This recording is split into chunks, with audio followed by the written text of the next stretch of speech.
I'm having a tough time with Rome 2 right now. I'm kind of in a tough spot. And the reason for that is that I am a YouTube commentator for Total War. And the most recent game in the series is basically dead at the moment. If you look at the multiplayer community, there are basically very few people who are actually playing this game on a regular basis. Tournament scene is basically dead, as Zerept and Impression Prince have mentioned, because at the moment there is a bug which allows you to see the enemy deployment zone. And in a quote-unquote competitive game, that's a joke. I mean, that can't happen. Like, that's such a bad game-breaking glitch that you can actually see your opponent's army deployment zone. It just kind of blows my mind.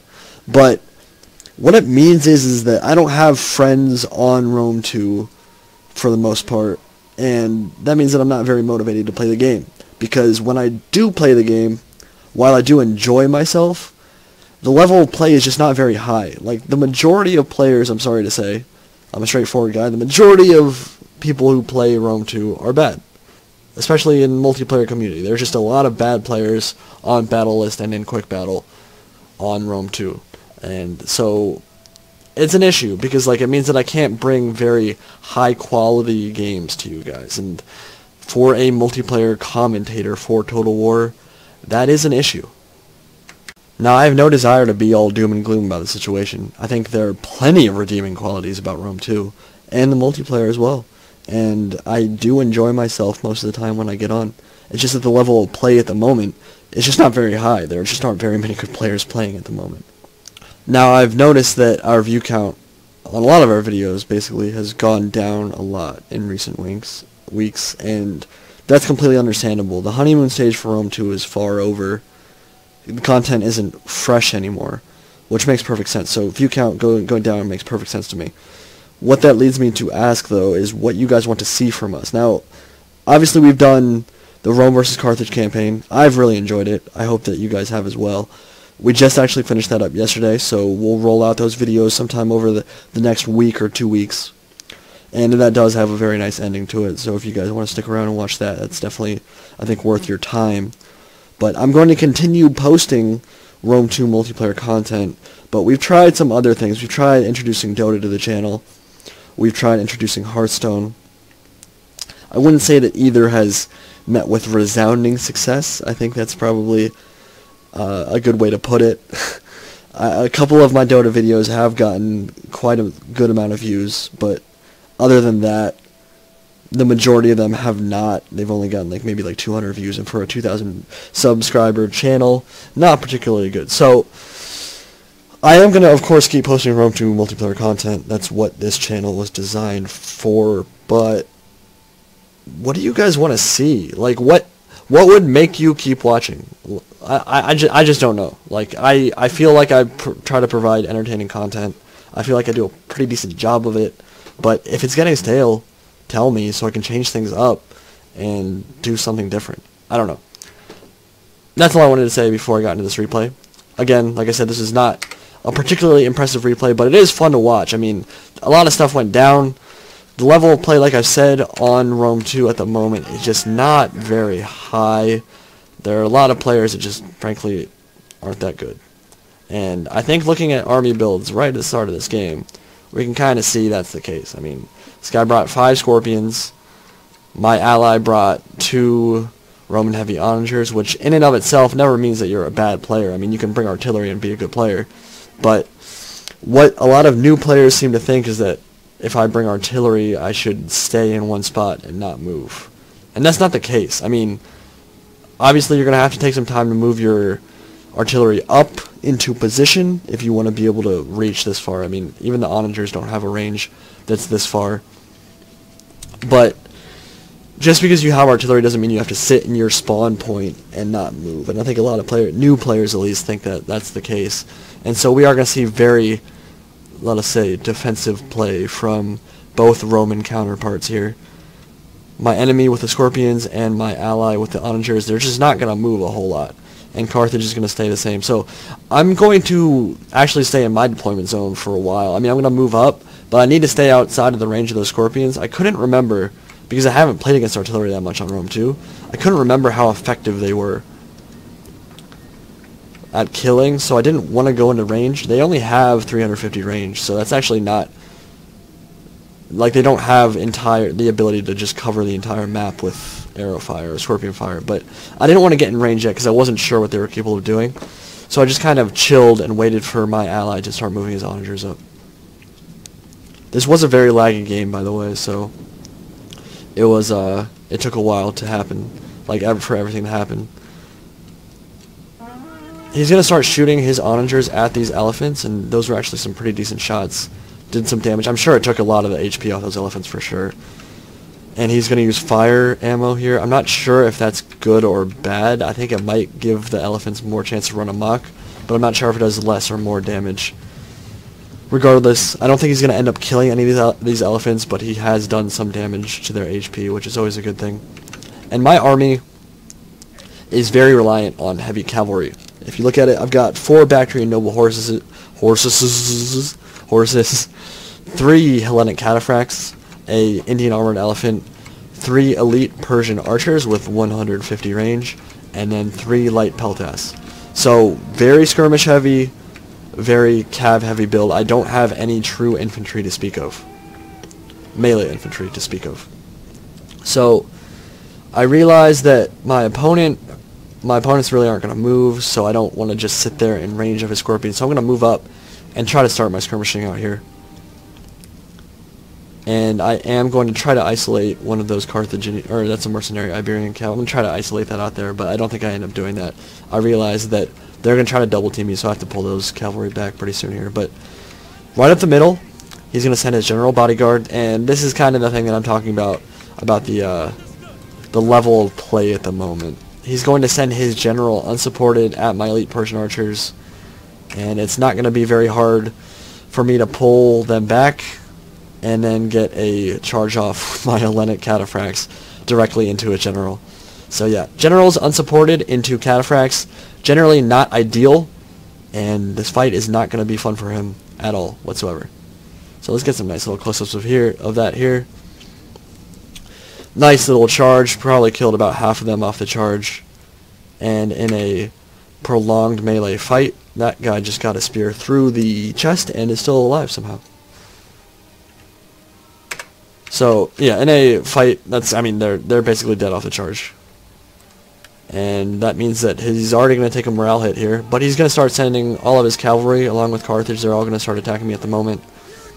Carthage is really going to commit hard here, and that means that I'm going to have to pull back and just kind of get reorganized, because I realize that he's started to flank with his Carthaginian cav. Pretty nice move from him, so I'm going to pull my light peltas back and then bring my Indian armored elephants up, but I think he kind of loses micromanagement on them. Doesn't give them an attack order, or they get caught up on my elite Persian archers, which I purposely committed into melee to try to save the rest of my skirmishers. And what that means is I'm going to have enough time for my Indian armored elephants to go into melee here, and against a solo Carthaginian cav, that should not be hard to kill. And I just destroyed my own elite Persian archers, but of course there's no friendly fire, so that's not really a big deal. So, 1 Hellenic cataphract tied down in melee against the Carthaginian cav and Libyan hoplites, and then I'm going to send these Indian armored elephants in to kill this cavalry right here. And all hell is breaking loose at this point. They've sent everything at me. Elephants are rampaging in the middle, but I have pulled back, and with a bunch of my peltas and my archers, should be pretty easy to kill, especially because they've already lost some HP. And you can see right there, they're just getting cut down. And then reinforced with some more Hellenic cataphracts in the back. And those elephants are going to die very, very quickly. Now, what was really important here was I had to tie down these cav. Rome, I'm sure, was focused elsewhere, so he didn't actually realize that they were getting cut in melee. He could have killed my peltas very easily. Instead, excuse me, I have a little bit of a cold. He's not going to be able to, so they're going to get caught in melee, and that's going to give my peltas plenty of time to just destroy them. And as you can see, they're getting cut down very, very quickly. So, actually, I've done a lot of damage to Carthage so far, just repeated hammer and anvils and surrounding with my elephants and my cataphracts, and it's making it very hard for him to move. And with all this missile fire coming in, that charge was huge, by the way. All this missile fire coming in, they're just bogged down, completely surrounded, and they are taking some pretty big morale hits here. Now, it's still very important for me to keep my archers and my jabs alive. If they don't stay alive, I have absolutely no hope of winning this, because both of my opponents have plenty of spears and stuff to counter cavalry, so I need them in tandem. I need to be able to skirmish as well. He does have these African war elephants coming to me, and I'm going to pull my jabs away and then tie down the elephants with a rear charge from the noble horse. It is good that my ally is targeting the elephants with the artillery, but look at his army. He's just now committing, and I remember typing to him like, you got to help me out, man. Like, I'm getting double teamed here. You got to start sending your stuff to me. And all that stuff was over by those onagers until I said that. So he actually stayed there for the majority of the battle, while I was pretty much taking on two, or at least the cav from Rome and all of the Carthaginian forces. But my jabs have done a fantastic job. The jabs are completely they're OP at the moment, if I'm honest. Like, they're just too strong. And that's why the metagame at the moment is focused around bringing really cheap pikes that just hold down enemy units and basically spamming peltasts. Because those peltasts, I mean, the jabs, they just kill everything. Like, their armor piercing is insane, their damage is insane, they're just really, really hard to deal with. And so that's why you see a lot of that in the tournament scene, but of course the tournament scene doesn't exist right now because of that glitch where you can see the enemy deployment zone, so there's that. I wonder if CA is going to get around to facing that anytime soon. Regardless, I'm surrounding the rest of the Carthaginian forces right here. They are seriously completely surrounded by my cavalry. And I might have left my cav in here too long. I think repeated hammer and anvils would have been a better option at this point. I don't really end up doing that. I kind of just leave them in there because I remember they were wavering for a very long time. And I actually just wasn't able to quite route these Libyan infantry off the field as fast as I wanted. But they will die regardless. They've been wavering for a while. And pulled some of my cav out of that melee fight to go kill the javelin men. And if I can get these javelin men off the field, Carthage will be gone, and then we can focus on the Roman enemy. He did have one sacred band here that actually butchered a lot of my cavalry.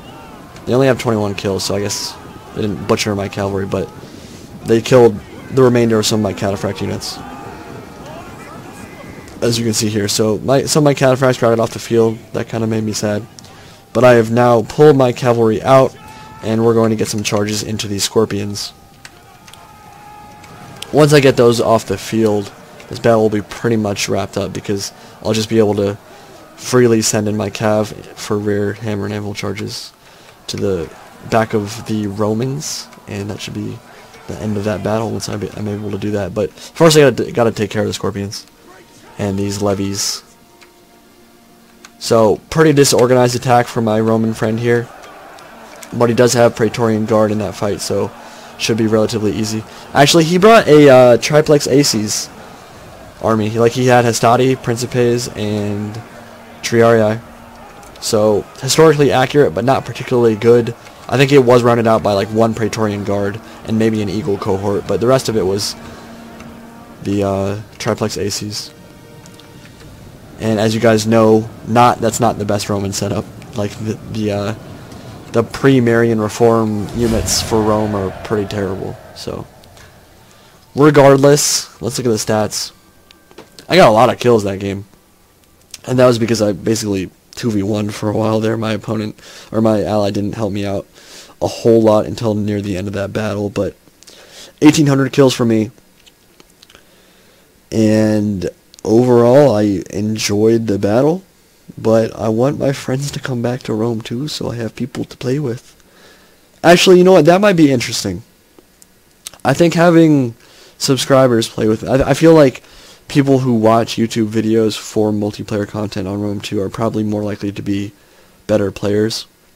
So if anyone wants to play with me, let me know in the comments section below, and we can probably start trying to organize some games.